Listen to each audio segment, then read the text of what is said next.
Marking its presence on the global food map, India has achieved its first designated international financial service centre at the GIFT SEZ in Gandhinagar in Gujarat. Built by Hiranandani Group, the first of its kind international financial centre will be inaugurated by Prime Minister Narendra Modi.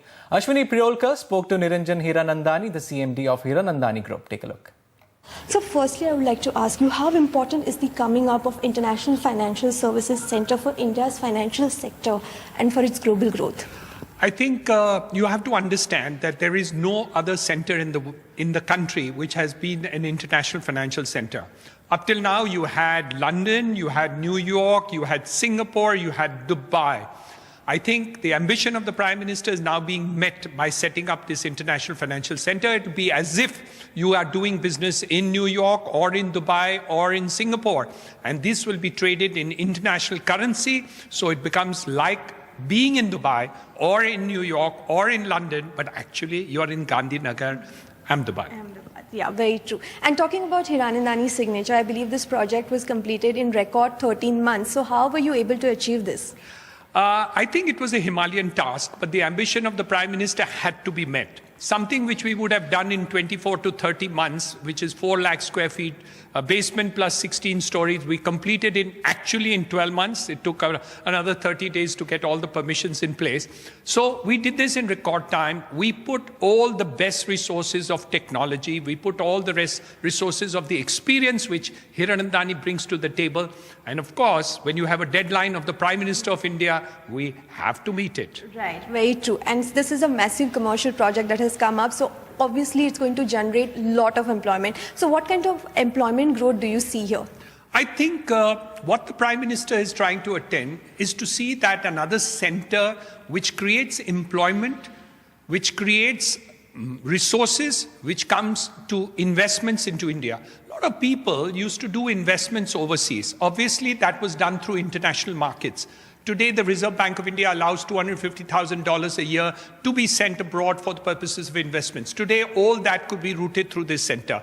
NRIs who are otherwise investing into various situations all over the world can come to this international financial center.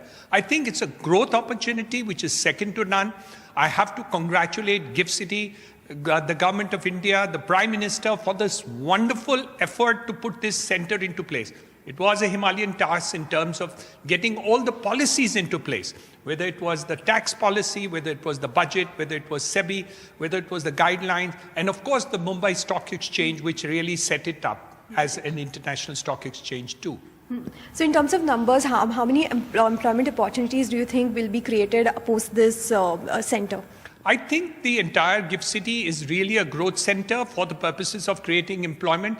I think at least 10 to 15,000 people will ultimately get employment in this sector, in this area that is an opportunity. Of course, it also depends on the banks and financial institutions as to what effect these banks and financial centers and the stock exchange are able to utilize this opportunity. The platform is created, the opportunity has been given by the Prime Minister, but how it brings into effect depends on the people who participate in it.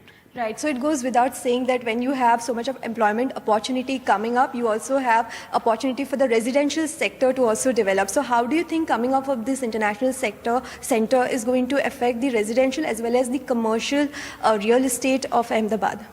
I think what the Prime Minister said on the 31st of December was mind-blowing. He talked about housing in such a significant way that his objective of 2020-22 for the purposes of providing affordable housing is there. Yes, this center will create a multiplier effect, but his vision is not only Ahmedabad or Gujarat. His vision is India, and that is very clear from what he spoke on 31st.